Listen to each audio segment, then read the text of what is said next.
پوچھا کہ یہ حضرت علی اور حضرت معاویہ ان کے آپس میں کچھ جھگڑا ہو گیا، ان میں سے حق پر کون ہے؟ اس سے پوچھا بھئی بتاؤ کیس تم چلتے پھرتے ہو، یہ دو بڑوں کے درمیان کچھ جھگڑا ہو گیا، ان میں سے حق پر کون ہے؟ وہ کہنے لگا اصل جھگڑا ہی لیلا کا ہے۔ بات سمجھے؟ وہ کہتا ہے اصل جھگڑا ہی لیلا۔ بھائی پوچھا ان دونوں میں کون حق پر ہے؟ کہتا اصل جھگڑا ہی لیلا۔ کیوں؟ اس کے ذہن میں وہ سر سے لے کر پاؤں تک اس کی محبت میں ڈوبا ہوا ہے۔ اسی طرح بندہ مومن پر بھی ایک وقت آتا ہے وہ اللہ کی محبت میں سر سے لے کر پاؤں تک ڈوب جاتا ہے، وہ جہاں جاتا ہے فقط اللہ یاد ہوا کرتا ہے، اسے نہ دنیا کے اسباب نہ مال و متاع کچھ یاد نہیں رہتا، اسے یاد رہتا ہے تو خالق و مالک یاد رہتا ہے۔ آئیے محبت الہی میں ڈوبنا سیکھیے، اگر ڈوب نہیں سکتے اس سے مانگ ہی لیجئے، یا اللہ محبت میں ڈوبنا ہمیں عطا کر دے، وہ دے نہ دے اس کی مرضی ہے، اس سے مانگنا بھی تو سعادت ہے، جو اس سے مانگتا ہے کبھی اس کو وہ محروم نہیں فرمایا کرتا۔ تو یہ ہے اللہ کہتا ہے کہ اے ایمان والو کثرت سے ذکر کرو، زبان سے ذکر کرو گے 10 نیکیاں، دل سے ذکر کرو گے 700 نیکیاں، اور میری محبت میں ڈوب کر ذکر کرو گے پھر وہ نیکیاں ہوں گی کہ جس کا کوئی وزن ہو ہی نہیں سکتا، جس کا کوئی وزن نہیں ہو سکتا۔ تو آئیے اللہ کی محبت میں ڈوبتے ہیں، رب تعالیٰ کی محبت میں سر سے لے کر پاؤں تک ڈوب جاتے ہیں۔ اس کا ایک تذکرہ پہلی کتابوں میں آتا ہے کہ حضرت موسیٰ علیہ السلام طور پر گئے، اور طور پر گئے تو اللہ سے ہم کلام ہوئے۔ جب وہ تجلی پڑی، تجلی کا اثر یہ ہوتا کہ موسیٰ علیہ السلام کے چہرے انور کو کئی دن تک دیکھا نہیں جا سکتا تھا۔ چہرے پہ کپڑا رکھتے تھے کیوں؟ جو دیکھتا اس کی نظر ختم ہو جاتی۔ موسیٰ علیہ السلام کے چہرے پر تجلی تو اللہ پہاڑ پہ ڈالتا، اور پہاڑ پہ وہ موسیٰ علیہ السلام دیکھ کے ان پر اتنا اثر ہو جاتا چہرہ انور پر کہ جو چہرے کو دیکھتا اس کی اپنی بینائی ختم ہو جاتی۔ پھر ویسے کپڑا رکھ لیتے۔ گھر آئے، آپ کی اہلیہ محترمہ سیدہ صفورہ جو حضرت شعیب علیہ السلام کی صاحبزادی ہیں، نبی کی بیٹی، نبی کی بیوی، کہنے لگی میرے سرتاج یہ آپ چہرے پہ کپڑا کیوں رکھ رہے ہیں؟ ارے تمہیں پتا نہیں میں اللہ کی تجلی کا مشاہدہ کر کے آیا ہوں۔ رب تعالیٰ کی تجلی کو رب کو نہیں دیکھا، رب کی تجلی کو دیکھا ہے۔ اللہ رب العزت نے اپنے نور کا جو جلوہ کیا اس کو دیکھا ہے۔ پھر جو دیکھے گا اس کی بینائی ختم ہو جائے گی۔ نہیں مجھے دکھائیے، میں نے ضرور دیکھ لیا ہے۔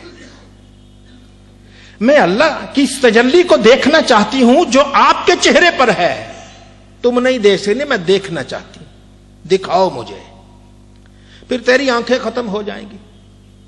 کوئی بات نہیں، میں دیکھنا چاہتی ہوں۔ موسیٰ علیہ السلام فرمایا اچھا، میں اپنے چہرے سے کپڑا اتارنے لگا۔ موسیٰ علیہ السلام نے کپڑا اتارا تو انہوں نے فوراً ایک آنکھ بند کر کے آگے ہاتھ رکھ لیا۔ ہاتھ رکھا، جب ایک آنکھ نے دیکھا وہ اس تجلی کو دیکھنے کی تاب نہ لا سکی، اس کا نور اس نور پر قربان ہو گیا۔ جب نور پر قربان ہو گیا، یہاں تو نور رہا نہیں۔ موسیٰ علیہ السلام نے کہا نا میں نے کہا نہیں تھا تمہیں کہ نہ دیکھو، اب تمہاری ایک آنکھ ضائع ہو گئی۔ نہیں میں تو اب دوبارہ بھی دیکھوں گی، میں دوبارہ بھی دیکھوں گی۔ اب وہ دوبارہ موسیٰ علیہ السلام نے کہا بھئی ایک آنکھ سلامت ہے، شکر کرو، کچھ دیکھو کہ مجھے دنیا نہیں، میں نے دیکھنا ہے۔ موسیٰ علیہ السلام نے پھر کپڑا ہٹایا، دوسری آنکھ نے دیکھا، اس کی بینائی بھی قربان ہو گئی۔ پھر رو کے کہنے لگی اب مجھے صحیح تعداد یاد تو نہیں، 100 کہا، 40 کہا یا 1000 کہا، یا اللہ اگر اتنی بھی آنکھیں ہوں تو میں ایک ایک کر کے تیرے جلوے پہ قربان کرتی چلی جاؤں۔ میرے تو 2 ہی آنکھیں ہیں، اگر زیادہ بھی آنکھیں ہو تو تیرے جلوے پر قربان کرتی چلی جاؤں۔ تو یہ ہے اللہ کی محبت میں ڈوب جانا۔ جب انسان اللہ کی محبت میں ڈوب جاتا ہے، کوئی پرواہ نہیں کرتا، پھر جہاں جہاں سے وہ گزر جاتا ہے وہ نور کی لہریں بکھیرتا جاتا ہے۔ تو اللہ کے پیارے نبی صلی اللہ علیہ وسلم نے ہمیں ذکر کی تلقین کی ہے، تو ہمارے اسلاف فرماتے ہیں زبان سے ذکر کرو گے 10 نیکیاں ملیں گی، اور دل سے ذکر کرو گے 700 نیکیاں ملے گی، اور اگر اللہ کی محبت میں ڈوب کر اللہ کا ذکر کرو گے پھر یہ گنتی شمار ختم ہو جائے گی، میزان ختم ہو جائیں گے، اتنی نیکیاں ملیں گی کہ سوائے خالق و مالک کو کوئی نہیں جانتا۔ تو اللہ رب العزت ہم سب کو اپنی یاد کی توفیق عطا فرمائے۔ اللہ ارشاد فرماتا ہے یا ایھا الذین آمنو، اے ایمان والو، اذکروا اللہ ذکرا کثیرا، اللہ کا ذکر کرو، کثرت سے ذکر کرو، اللہ کا ذکر کرو، کثرت سے ذکر کرو۔ جو اللہ کا کثرت سے ذکر کرتا ہے رب تعالیٰ اس پر اپنے رحمت اور کرم فرماتا ہے۔ سیدنا خواجہ بایزید بسطامی رحمت اللہ تعالی علیہ، آپ کے بارے میں بھی آتا ہے کہ جب وہ اللہ نے فرمایا فرشتوں ذرا بایزید کی روح کو تو لے کے آؤ، یہ بزرگوں کا ہوتا ہے، لایا گیا، جنت دیکھو، یہ دیکھو، سارا دیکھا گیا، جنت دیکھی، یہ دیکھا، یہ دیکھا، اب میرے پاس لے کے آؤ۔ حضرت خواجہ بایزید بسطامی رحمت اللہ تعالی علیہ کو اللہ کی بارگاہ میں حاضر کیا گیا۔ بایزید، میری طرف سے اعلان ہے، تم نے جو دیکھا وہ تمہارا، بولو تمہیں کیا چاہیے؟ جو تم نے دیکھا وہ تمہارا۔ اگر اب ہمیں کوئی کہہ دینا جو دیکھا تمہارا، تو ہم پتہ نہیں کیا دنیا میں کیا کچھ تہن مچا دیں کہ جو آئے لیتے جائیں۔ جو دیکھا تمہارا، جنت میں جو دیکھا، دنیا میں دیکھا، بولو وہ تمہارا۔ عرض کی مولا مجھے یہ دکھاتے رہے، میں نے تو کسی کو دیکھا ہی نہیں، میں تجھے دیکھنے کے لیے آیا ہوں۔ میں نے ان میں سے کسی کو نہیں دیکھا، میں تجھے دیکھنے کے لیے آیا ہوں۔ یہ ہے اللہ کی محبت میں ڈوب جانا، خالق کی محبت میں ڈوب جانا، مولا کی محبت میں ڈوب جانا۔ جب انسان اللہ کی محبت میں ڈوب جاتا ہے پھر اسے کسی طرف کوئی خیال ہی نہیں رہتا، پھر وہ ہوا کرتا ہے اور خالق و مالک ہوا کرتا ہے، اور اللہ تعالیٰ کی محبت میں یوں وہ وارفتہ ہو جاتا ہے کہ رب تعالیٰ ایک ایک کلمے پہ اسے وہ نیکیاں عطا فرماتا ہے کہ زمین و آسمان بھر جائیں پھر بھی ان کی نیکیوں کو تولا نہیں جا سکتا۔ اور وہ بھی حدیث پاک آپ لوگوں کے ذہن میں ہوگی کہ سیدہ عائشہ صدیقہ رضی اللہ تعالی عنہا، آپ نے ایک دن پوچھا یا رسول اللہ، یا نبی اللہ، آسمان کے تاروں جتنی نیکیاں کس کی؟ ان کا خیال تھا ہمیشہ میرے ابا جی کا نام آتا ہے، سب سے آگے میرے ابا جی کا نام آتا ہے، میرے ابا جی کا نام آئے گا۔ فرمایا آسمان کے تاروں جتنی نیکیاں فاروق اعظم کی، عمر کی نیکیاں ہیں۔ اچھا نڈال سی ہو گئی، تو میرے ابا کی نیکیاں کدھر گئیں؟ میرے ابا کی نیکیاں کدھر گئیں؟ اگر آسمان کے تاروں جتنی نیکیاں فاروق کی نیکیاں ہیں، عمر کی نیکیاں ہیں، تو میرے ابا کی نیکیاں کدھر گئیں؟ فرمایا تیرے ابا کی ایک نیکی عمر کی ساری نیکیوں پر حاوی ہے۔ تیرے ابا کی ایک نیکی عمر کی ساری نیکیوں پر حاوی ہے، کیونکہ جو ابا کا مقام ہے وہ عمر کا نہیں۔ عمر بھی بڑے بلند ہیں، ہم ان کی شان کو کیا پہنچ سکتے ہیں؟ ہم تو ان کے جوتوں کی خاک کا مرتبہ کے ادراک بھی نہیں کر سکتے، لیکن جب صدیق و فاروق کا معاملہ آئے گا، صدیق کا مقام تو بہت بلند ہے۔ فرمایا صدیق کی ایک نیکی عمر کی ساری نیکیوں پر حاوی ہے۔ وہ کیسے ہو گئی؟ جو سر سے لے کر باؤں تک کسی کی محبت میں ڈوب جاتا ہے، پھر اسے اتنی نیکیاں ملتی ہیں جو کسی گنتی اور شمار میں نہیں آیا کرتی۔ تو اللہ تعالی ہمیں زبان سے ذکر، دل سے ذکر اور محبت الہی میں ڈوب کر ذکر کرنے کی توفیق عطا فرمائے، اور جو ڈوب کر ذکر کرتا ہے رب تعالی اس پہ اپنا لطف اور مہربانی فرمایا کرتا ہے۔ تو آئیے اللہ کو یاد کرتے ہیں، ذکر الہی کے مزے لیتے ہیں۔ رب تعالیٰ کو جو یاد کرتے ہیں ان کی جھولی خالی نہیں رہتی، جھولی ان کی بھری رہتی ہے۔ شیخ احمد رحمت اللہ تعالی آپ فرماتے ہیں ذکر کی 3 قسمیں ہیں۔ ایک ذکر العام، عام لوگوں کا ذکر، وہ باللسان فقط زبان سے ہے، دل غافل ہے، تسبیح پکڑی ہے، پڑھ رہے ہیں سبحان اللہ سبحان اللہ سبحان اللہ کر رہے ہیں۔ لیکن خیال کبھی دکان پہ ہے، کبھی دفتر پہ ہے، کبھی بچوں پہ ہے، کبھی معاملات طے کر رہا ہے. یہ اسی طرح ہوتا ہے. اگر انسان کا ایسا ہی ہے. اللہ نے ذہن دیا، کسی طرف سکون تو نہیں. یہ بھی فائدے سے خالی نہیں. یہ نہیں کہ انسان اسی کو چھوڑ دے، کہے نہیں یہ تو ہلکی قسم کا ہے، وہ آج ہلکی قسم کا لیں گے تو کل اعلیٰ قسم نصیب ہوگی. اس کو یاد تو کرے، اس کا ذکر تو کرے، جیسی بھی کرے اس کا ذکر تو کرے. فرمایا یہ ذکر ہے عام ذکر کیا ہے؟ وہ زبان سے ذکر ہے، دل غافل ہوتا ہے. اور خاص ذکر کیا؟ خاص لوگوں کا ذکر کیا ہے؟ وہ زبان سے ذکر ہے لیکن دل حاضر ہے. سبحان اللہ کہا، اللہ کی تسبیح میں ڈوب کر اللہ کو سبحان اللہ کہا. الحمدللہ کہا، تسبیح میں ڈوب کر، حمد الہی میں ڈوب کر الحمدللہ کہا. قرآن کریم کی تلاوت کی، یوں تلاوت کی ہے کہ بس اب اور کوئی نہیں ہے، گویا وہ اللہ تعالیٰ سے ہم کلام ہو رہے ہیں.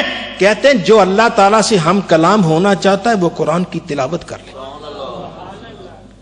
اگر کوئی یہ چاہتا ہے کہ میں رب سے باتیں کروں، میں اللہ سے باتیں کروں، رب مجھ سے باتیں کرے، اب اس کے لیے ہے کہ رات کی تنہائی میں قرآن کھول لے، قرآن کی تلاوت کرتا رہے. ایک وقت وہ آئے گا پھر اسے محسوس ہوگا قرآن نہیں، قرآن کے پردے میں قرآن والا بول رہا ہے. اور وہ الفاظ پڑھتا جائے گا، کلمات طیبات ادا کرتا جائے گا. اسے معلوم ہوگا یہ کلمات میری زبان سے ادا نہیں ہو رہے، کہیں اور سے آ رہے ہیں. یہ اللہ تعالیٰ کی مہربانی ہوگی. تو انسان اللہ کو یاد کرے، رب تعالیٰ کا ذکر کرے، اور ذکر ایسا کرے، اس شان سے کرے کہ انسان زبان سے ذکر کرے تو دل غافل نہ ہو، دل بھی ساتھ دے رہا ہو. محبت میں ڈوب کر یاد کرتا رہے، رب تعالیٰ کا ذکر کرے، اسی میں ڈوب کر. اور ہمارے کتنے اسلاف ہیں قرآن کریم کی تلاوت کرتے تھے، پھر تلاوت رکتی نہیں تھی. جیسے بھی ہو تلاوت کرتے ہیں، پھر ان کی زبان جاری ہو جاتی. ساری رات کھڑے ہو کر قرآن کریم کی تلاوت کرنا، اور یہ اللہ تعالیٰ کا انعام، یہ رب تعالیٰ کی مہربانی. جسے نصیب ہو جائے رات کے سناٹے میں قرآن کی تلاوت ہو رہی ہو، لوگ غفلت کے مزے لے رہے ہوں، کوئی کسی گوشے میں بیٹھ کر قرآن کی تلاوت کر رہا ہو. ایک بادشاہ فسق و فجور میں مبتلا ہے، گناہ کی دعوت دیتا ہے، بادشاہ کوئی پوچھنے والا ہی نہیں. آخر جب اس کے رنگ و روغن کی محفل ختم ہوتی ہے، اسے نیند نہیں آئی، وہ اپنے چبارے میں، اپنے شرفا میں ٹہل رہا ہے. اچانک اسے کوئی آواز آتی ہے، کہنے لگا یہ آواز کس کی ہے جو میرے دل کو ہلا رہی ہے؟ جاؤ لاؤ پکڑو کون ہے. وہ جاتے ہیں، دیکھا مسجد میں کوئی درویش بیٹھا ہے، قرآن کی تلاوت کر رہا ہے.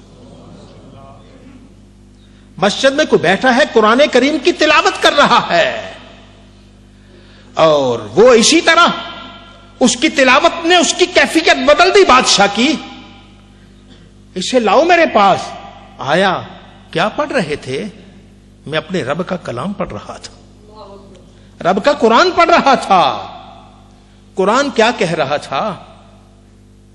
کیا کہتا تھا قرآن؟ بھائی قرآن نے کیا کہنا، میں پڑھ رہا تھا، تلاوت کرتا، مجھے دوبارہ سناؤ ذرا. کہنے لگا بیٹھو ذرا. بیٹھ گئے. اسی وقت وہ کہتا ہے اعوذ باللہ من الشیطان الرجیم بسم اللہ الرحمن الرحیم اذا الشمس کورت. وہ وقت یاد کرو جب سورج کو لپیٹ دیا جائے گا. اذا النجوم انکدرت، جب ستارے بکھیر دیے جائیں گے، بے نور کر دیے جائیں گے. یہ قرآن کریم کی تلاوت کر رہا ہے. اذا الشمس کورت اذا النجوم انکدرت واذا الجبال سیرت، جب پہاڑوں کو چلا دیا جائے گا. یہ قرآن کریم کی تلاوت کرتا ہے، بادشاہ کی حالت غیر ہوتی جاتی.